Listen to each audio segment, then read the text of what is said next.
What's up, and welcome in to Under the Hood with me, Jonathan Hood. Thanks so much for downloading the podcast and checking us out on YouTube, youtube.com. Look for the Under the Hood podcast. We've got so much content for you.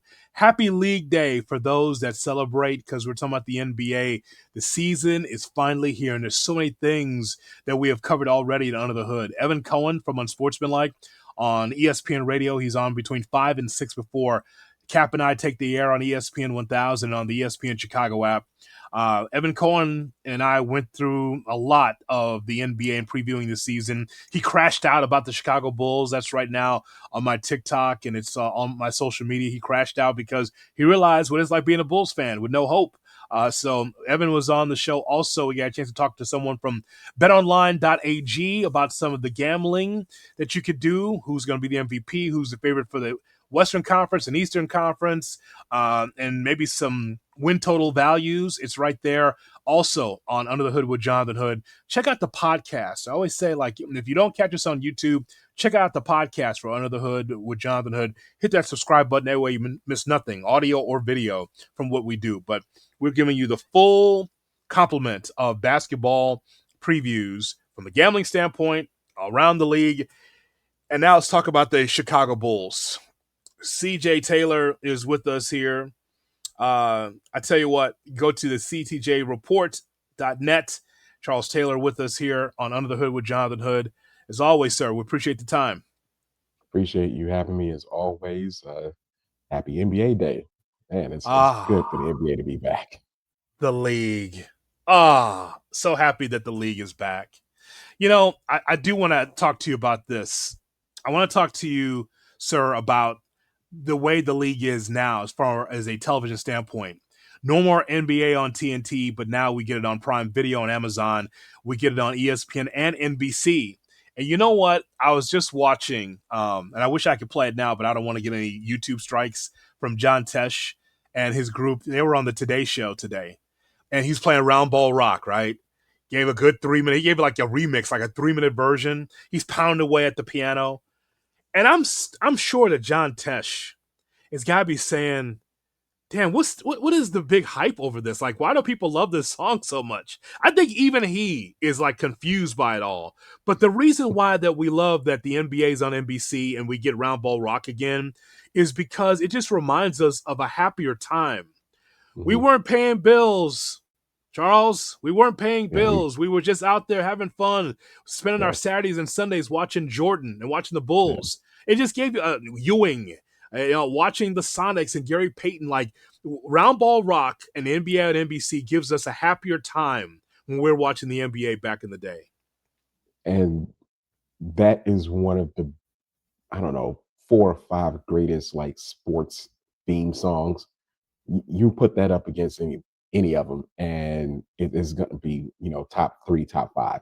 It just man, it was just everything about the NBA on NBC. You hear Marv Albert, doing the promo to set up the game, and him talking with the the commentators. Yeah, It Mike was Fratello. just yeah, Fratello, Yeah. Steve Snapper Jones, all those guys.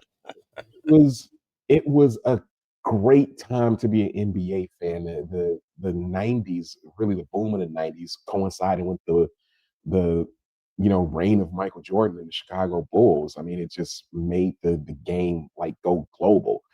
And it was man, it was awesome. It was you love the rivalries, Bulls Knicks, Bulls Pistons, even toward the latter end of the 90s when you had, Bulls Heat, Bulls Pacers. It was great out west. You had Phoenix, you had Seattle, Utah. It was really just an awesome time to just be an NBA fan and to, hear that music come on and you're locked in for the next 2.5, 3 hours and you're gonna watch some pretty good basketball.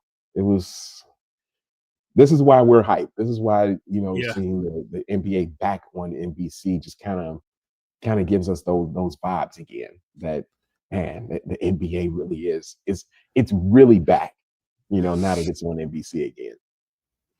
I'm going to enjoy this season despite us uh having to read your blogs and your complaints about the fine Chicago Bulls. So on our screen right now, what we're seeing on YouTube and on other places is the United Center. And what I'm showing you is a full house at the United Center. And so we'll just start there. So, Charles Taylor, let me just tell you something. In a lot of markets, and good markets, if a team did not have a commitment to winning, the place would not be full outside of certain matchups that would be in that building or opening Mhm, night. Honest to goodness, like it would not be this way. I just feel like the 100 level and some of the 200 level are just confused about what they're watching because you have to understand that Michael Jordan, Scottie Pippen, and Horace Grant and like Bill Cartwright, those guys are not coming through the door, right? That's not happening. I don't know what Bulls fans think that they expect to see, but unless you're just going to see the opponent, where it's like, because that was the marketing under Tim Floyd, come mhm, see Kobe and Shaq and the Lakers take on our Bulls. Oh, mhm. okay. Well, I'll go see them because I'm not here to see Pete Myers. Or I'm not here to see Jalen Rose, right? So all good. I'll go see the opposition.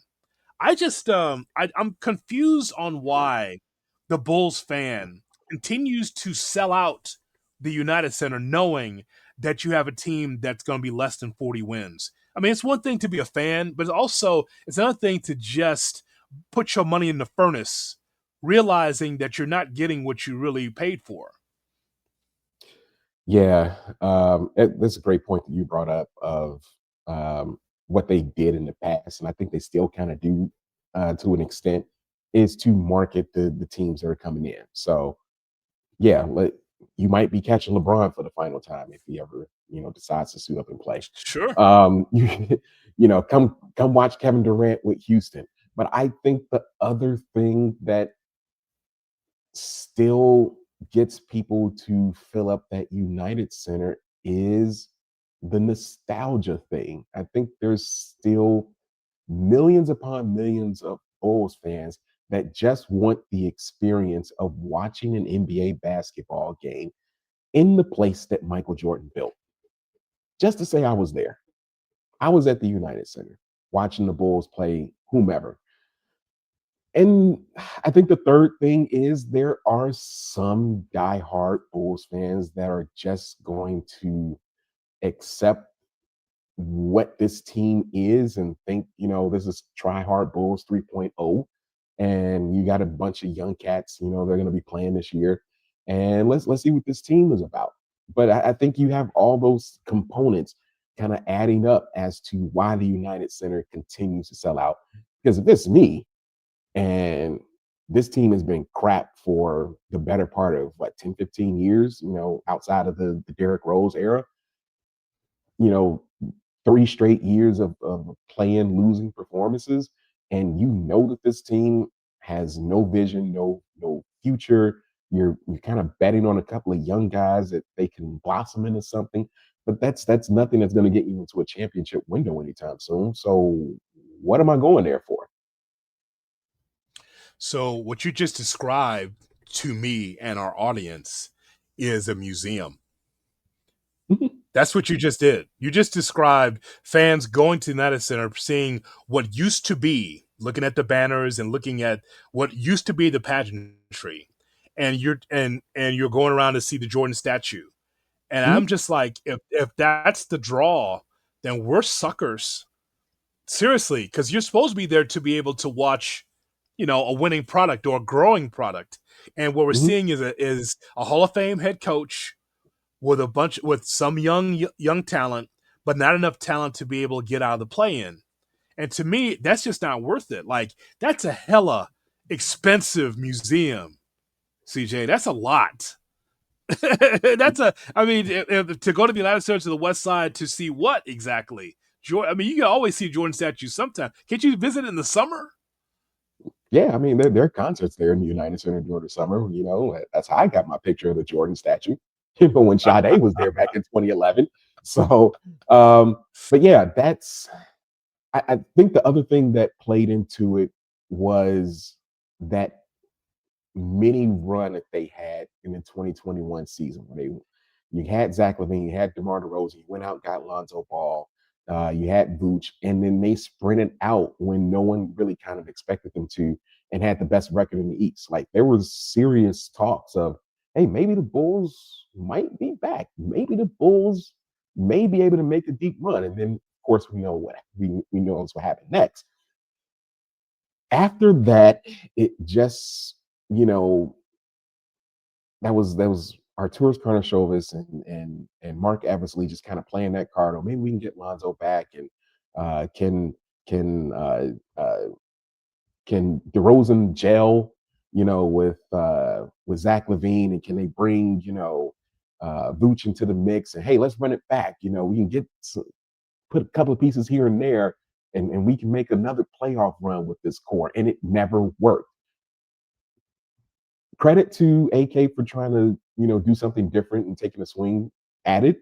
It didn't work, but instead of realizing that this wasn't going to work from you know, really that very next season and just blow it up and see what you can do and just start over. He kept fishing folks along. And there was a lot of Bulls fans that just bought it and just continue to be suckers, just waiting for Levine and DeRozan and Vooch to somehow gel, and it never happened. And now here we are, 2-3 years later, another team that's going to be, I don't know, looking for the play in again and hoping that Buzelis, blossoms into this start, because that's the hope. That's we're doing with Buzelis what Bears fans right now are doing with Caleb Williams. We just want to see what this dude's going to be, and that is your hope. And maybe he can end up, being that dude, but you're looking at maybe, I don't know, a couple of years down the road before you can really see if he's going to be one of those guys. I just don't know what else you have to look forward to, because as much as I love Kobe White, I think I don't see a higher ceiling for him. I think what you're getting out of Kobe White is what you're going to get. A 20-point game scorer that can really go off and have some great scoring nights, but it's going to be the type of guy that can't get you past 40 to 42 wins and then a possible play in. So let's talk about what Billy Donovan and the coaching staff has put together. So a couple of numbers here. The Bulls like to get out and run. They played CJ with the second fastest pace in the NBA last season. The fast pace leads to more shots and counting stat opportunities for the Bulls, making them team friendly, for fantasy streaming points if that's what you're into. But I think also want to point out that the Bulls ran 21.1 transition possessions per game last year. That's the most by any team in a season since they started tracking this last year. So here's what we know. So Billy Donovan, the Hall of Fame head coach, says we don't have a lot of talent, but we've got to get up and down the floor, and we've got to be able to make shots. We have to be fast. Our guards have to be fast. We got to get up and down the floor. So I appreciate their space and their timing on shots. The only thing is, though, is that if you're not making those shots, it's just a whole bunch of guys just running, right? I mean, that's it. But you like the pace of it, though. Now, something else too about this team, you know, as far as Buzelis is concerned, it's funny that you make the parallel of Buzelis and Caleb Williams, because to me, here's a guy here, a Chicago guy that felt like he should have been the number one pick in that real wacky like international draft. Mm-hmm. Bad Yeah, draft. It's like a lot of yeah. moving parts. Like couldn't really decipher who's going to be the number one pick. Buzelis felt like he should have been the number one pick. So I'm watching him very closely. And when Kobe White comes back, and just for Bulls fans that are just going to be helicoptering in, Kobe's not going to be ready for another couple of weeks, so he'll be late coming into the season. So our focus is on Buzelis. He just turned 21 years of age, and I thought that there was some glimpses from him last year. So we just watch his development. Unfortunately, that Kobe White and maybe a few others are the draw, but really not the difference when it comes to the Bulls. Yeah, that's and I know AK keeps hanging his hat on how the team finished last year. They went, what was, like 15-5. They finished the season to get into the play in Sure. again. Um, Josh Giddey was putting up some ungodly numbers, like almost near a triple double in that 20 game stretch. I don't know if you're going to get that over an 82 game season with Josh Giddey, because I don't think his offensive game speaks to being able to keep that up for 82 games. I think he's a streaky shooter at best. With that said, yeah, this is it. It's the Booz Ellis show.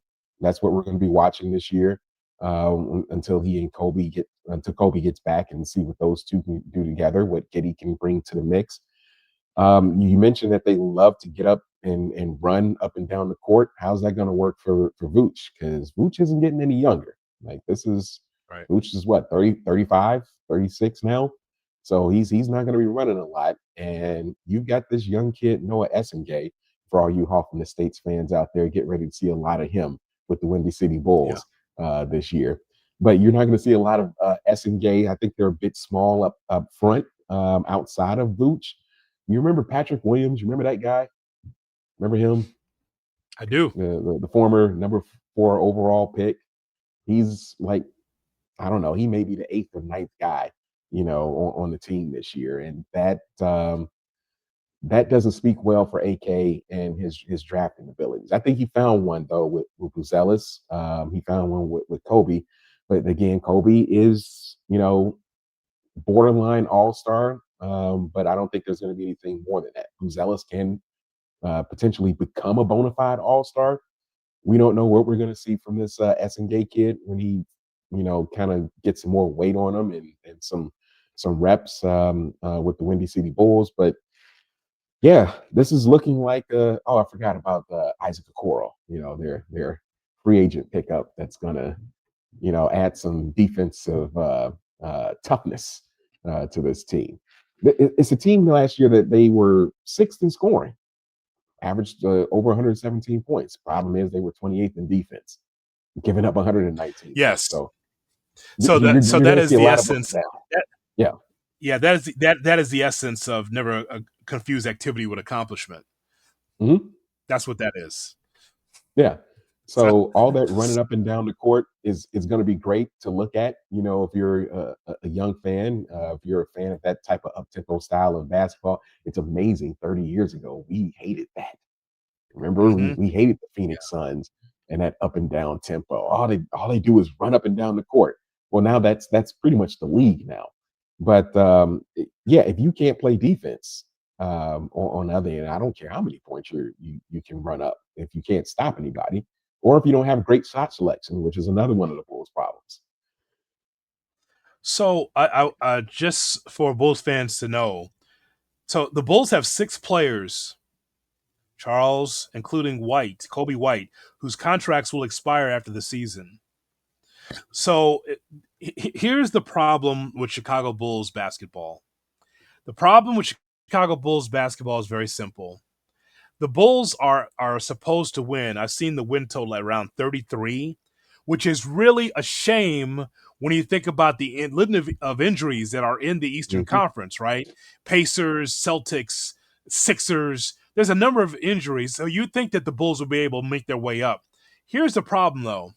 The Bulls are, if they win, again, sad, but if they win 34 games, they could be right there, and even Boston with their injuries as well. They could be there again in the mix for the play-in. So they'll never be good enough to tank because they're not going to unplug this thing, and they're never good Mm-hmm. enough to win a championship or be in the top of the East. So this is really the definition again of being in basketball hell. If you're not going to tank, and I know you heard from Evan Cohen from Unsportsmanlike, because he crashed out on me talking about the Bulls. And he goes, "Why don't you just get other contracts, move the expirings out, right? Those guys, as I mentioned, there's 6 players, including Kobe White, whose contracts expire. Move those contracts to contending teams, get something back, and put some entertainment on the floor." Like I understand, like you're not going to be close to the Cavs or the Knicks at the top of the East, but damn it, man, isn't it better than losing to the Heat again in the play-in? Like I wouldn't have Paul George on my team. Like I wouldn't do Paul George, but I understood his point. Put some because ultimately you're doing like Dwayne Wade again, right? It's just like Mm-hmm. put some entertainment on the floor. Put some shots of something for Billy Donovan to not have to worry about. Veteran players that's going to play hard. And they're not going to do that, unfortunately. Probably. So let me ask you. You mentioned those six players that have expiring contracts. How many of those do you honestly believe AK wants to keep? Because he's come out and said, "Hey, we love Kobe. We want to keep Kobe. You know, we want him with the Bulls." He's probably the only one that they're gonna, take a serious stab at. I mean, they've already re-signed. I think Giddy got like a 3 or 4 year extension already, so he's here. What else on this team that you look at for AK to just say, hey, this guy is a player. He's someone on this team that can help to make a difference. There is no one. So is Which Vucevic, Zach Collins, Kevin Herter, Kobe, Io DeSumo, Javon Carter, and also those are the six I just named. Okoro and Jalen Smith will be next year. So I mean, I'm going on. I'm bringing Kobe White back because I think Kobe White is a top 30 player in the NBA. Mhm. At 30, somebody's got to be 30 or 25. Yeah, Like, he just put up shots. He's a microwave, right? He can put up a yeah, lot of shots. Is he the guy that's going to get you to like several playoff appearances? And like, I don't know about that, but I just yeah. know that he's a really good player. He's developed into a better player than I thought he was going to be. So that'd be the one. Vucevic is not. Hmm. Herder's not. Hmm. And I like Io DeSumo. He's got really cool like Zenny glasses commercials, but I don't Yeah. know if that's your future either. No, I mean you may want to keep him, but it's definitely going to have to be at like a hometown discount or something like that. As someone to add depth, for your bench. But I don't see them, putting a ton of money into IO. So it this is where we are. Like you said, basketball purgatory, because none of these players with these expiring contracts. I mean, teams can just pick them up off the waiver wires. Teams can pick them up, during free agency. There's no team that's going to look at uh and, and maybe you had Vooch, but that was Vooch 2 3 years ago. Where you had value that if you could have traded him, you could have gotten something back for him. I don't know where you're going to get back for 36-year-old Nikola Vucevic now. And it's not going to be much if you do trade him. So we're going to find ourselves at this point uh, uh, toward the off season with six players with expiring contracts, and AK is just going to be kind of twiddling his thumbs of like, what are we going to do here? Because I've only got two, maybe three legit basketball players on this team. And that's not going to be enough to, like you said, to get you past Cleveland, to get you, not even get you past Cleveland, get you to Cleveland, get you to Yeah. New York. Keep in mind, Tyrese Halliburton's back next year. Get you to the Right. Pacers. You know, Atlanta got better. That outfit in Orlando, they're going to gel at some point. It's the Bulls trying to get you to these teams, not even surpass them. So I don't see where the light at the end of the tunnel is. And this is our plight as Bull fans, because we keep going through this every single year, and it just doesn't get better. We went from uh, Jerry Krause to Garpax, and now we're in the AK, Eversley era, and it's just the same record over and over again. You make a great point about Patrick Williams earlier. Like, I'm just looking at the salaries right now. Charles, let me tell you something. That $18 million a year is amazing. That is crazy work for a guy that is just not the player that they thought he was going to be. Like, it was a flyer anyway. Could just check real quick? Wasn't Patrick Williams in the Tyrese Halliburton deal? Was he in that That same he draft? was he was in that draft. He was in that draft. He was in that That's draft, and yeah. people were saying, "Hey, Bulls need a point guard. Hey, there's this kid Tyrese Halliburton. He could become something. If you take a flyer on him." I kind of believed in him. I didn't know he was going to eventually become that dude, Tyrese Halliburton, but I knew he could be a solid point guard in this league, a potential all star in this league. And to take that gamble on Patrick Williams, who I did watch um, uh, some of his college ball, I believe it was Florida State, where he was from. Correct. Yeah. Yeah. So I did watch a little bit of that, and he had a decent tourney run, but that wasn't on some, hey, let's use the number 4 pick to get Patrick Williams, type tourney run. But yeah, that's where we are. That man fleeced $90 million from the Bulls. Congratulations to that man. And he's just 24. He seems like he's been here much older, but he's just Mhm, 24. It's crazy. Okay. So, lastly, unless you have something else, I just want to just point out something about this Chicago Bulls team that we watch on a regular basis. And thank God I've got the package so I can watch the entire league, check it out on Sirius XM, so I can just be finding out what the hell else is going on that's really good about this league. But with the Chicago Bulls, when I get calls all the time from across the country, right? People that mhm, are in the league and they tell me, Charles, they go, what's going on in Chicago? Like, but it's not like fans. It's front office people. it's like analysts, like people that's supposed to know way more than me, and they're asking me like, "What are you all doing?" I'm like, "Aren't you an assistant GM? Why are you asking me what's going on in Chicago?" Like that's just wild. Like someone's asking me, is like, "Hey, Hood, like, what are you all doing?" It's like, "Don't you try to trade with the Bulls? Don't you?" Nah, they don't pick up the phone for us. We don't talk to the Bulls. So when that's just strange. When that text message comes through, it's like, "What are you all doing?" And so I would ask that same question to Michael Reinsdorf. Like, do you understand that your loyalty is being taken advantage of? It is the equivalent of going to an elderly person's home and you feel like, hey, this elderly person that has no idea that there's money that's laying around on the kitchen table. So if I take a few dollars, maybe she or he won't be able to know what's going on. That's what's happening with Arturas Karnisovas and Mark Eversley and Billy Donovan and the rest of the Bulls organization. They have no idea, the Reinsdorfs, how bad this really is. All they see is the bottom line, Charles. All they see mhm, is like, oh, we're number one in attendance, so people like coming here. But mhm, ultimately, if you're not trying to win, if you're not even trying to move the meter on your own franchise, then you're being taken advantage of. That's what's happening. You're being taken advantage of your loyalty, which is a problem with Jerry and Michael Reinsdorf. The idea that Billy Donovan is still coaching here and you give him a contract extension, anybody that would underachieve in this town would be gone, including those that have won championships like Joel mhm, Quinville and Joe Madden and Ozzie mhm, Guillen. Those mhm, guys and Phil Jackson, all those guys are gone, but Billy stays.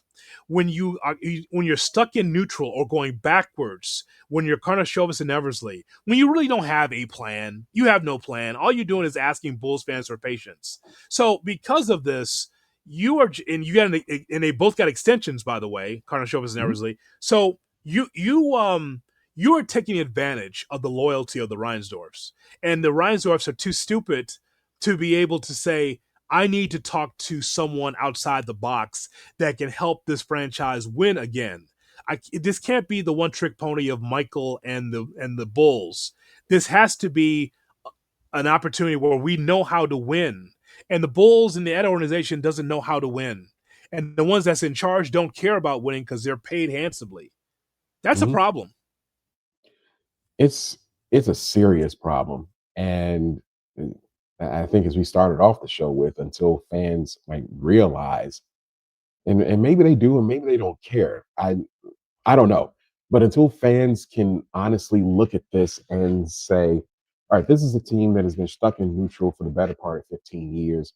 You have a general manager and a team president that is inept to even pick up a phone and call other GMs around the league to see what's out there to I'm asking about scouting because you can't, have these scouting decisions and draft people like Patrick Williams, thinking that's going to be a better decision than a Tyrese Halliburton. You can't sit here and overvalue or hang on to, players and veterans because you think, hey, if we can just, do this one thing and wait this out, this thing will click, and it never clicks. You have to be able to make bold moves, smart moves, competent moves in this front office for the better part of 15 years. The things that we said about AK and Mark Eversley, we said about John Paxson and Gar Forman. Especially after the unfortunate, Derrick Rose injuries that, basically derailed his career. We were talking about what are they going to do then, and they kept holding on. Well, maybe we can develop Jimmy Butler, but then you get rid of Jimmy Butler. It's just again this pattern, this cycle, and now I'm on the verge of crashing out because this is this is what they have done now for the better part of 15, close to 20 years. Outside of the Derrick Rose era or the Ben Gordon, Kirk Heinrich era, we have gotten nothing out of the Chicago Bulls franchise, and they have been eating handsomely off of the memories of those 90s Bulls championship teams. Still, to this day, are eating off of that because the United Center continues to sell out no matter how crappy the Chicago Bulls team is. That is just the height of insanity that we keep going through this year after year after year.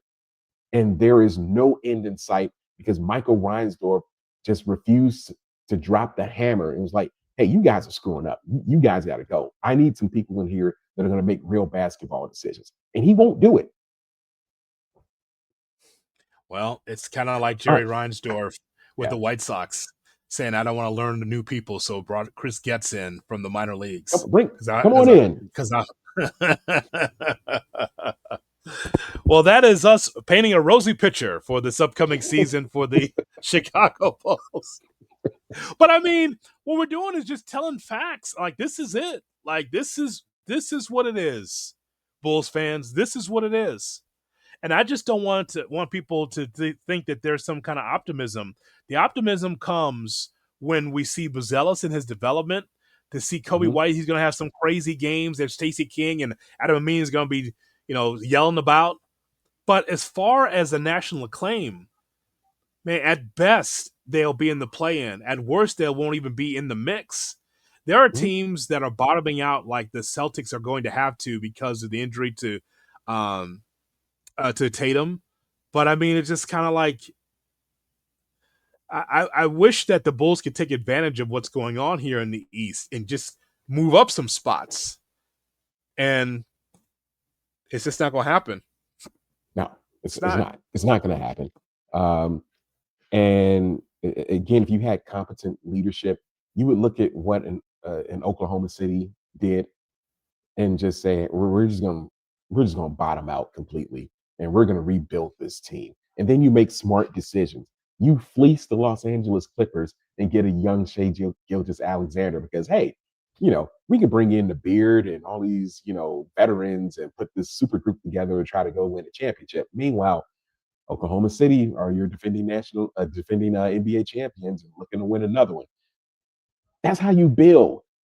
You either have to like gut this whole thing out and make smart decisions, or you need to have a general manager that knows how to bring in free agents that are going to mesh with already what you have to take your team to the next level. Bulls can't do either. So I don't know what we're doing. Happy NBA, folks. Happy League Day. You think the Bulls should fire this man? Do you think that they shouldn't have extended him, Billy Donovan? What do you Of think? course they Because should. there's never. Oh, you think he should have been fired? Of course how do you extend someone that can't even get you past the play-in game? And that's no necessarily knock on Billy Donovan. I think he's a good coach, but he's had opportunities to try to get, and I think he's done what he could possibly do. I think he's gotten a lot out of Kobe White, but I think this is all he can get out of Kobe White. We'll see what he can do with Buzelis if he can, get more out of Buzelis coming into this. I just don't see how do you extend a coach that hasn't taken your team from level A to level B. And that was what we thought we were getting from Billy Donovan when we hired him initially. Was that okay? Now we're done with dumb coaches. that don't know how to make smart substitutions and put lineups together and things like that. Now we actually have a basketball coach that knows basketball, but I think he's done all he can. But at some point, you just have to cut the cord. And again, Michael Reinsdorf can't see that for some unknown reason. All right, man. Tell everybody about your blog and where they can find your angry commentary about the Chicago Bulls. You're going to find most of my angry content either on TikTok or YouTube. The occasional blog will be up on the ctjreport.net. But yeah, it's. I'm going to try not to crash out, Hoodie. I swear to you, I'm going to try not to crash out because I've set my expectations low, as I have for the better part of 15 years. Um, it's going to be hard, though, looking at other teams, especially out there in the West, battle, watching Cleveland and the Knicks battle it out for who's the best team in the East when my goodness, those teams both have flaws, but I mean that's the best in the East right now. It's going to Yeah. be tough not having to try to crash out, but I'm going to do my best. I can't promise you anything. All right, man. As always, I appreciate your time. Hope to talk to you again real soon because we got a lot to discuss with the Bulls and other Chicago sports that's doing well. Like the Chicago Bears. Hey, So we'll get a chance to connect on that.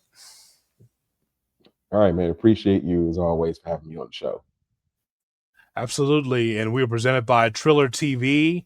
Make sure you go to the Triller TV app, and they've got great pro wrestling from across the country and around the world, as well as some of the great mixed martial arts and other combat sports. It's right there, Triller TV. Go to trillertv.com or download the app and check it out. Free content. And then, of course, there's content across the country and around the world. Well, there we are, our look around the Chicago Bulls. Not a rosy picture, but they haven't given us a reason to be excited. But we'll talk to you again. And don't forget, we got so much other NBA content.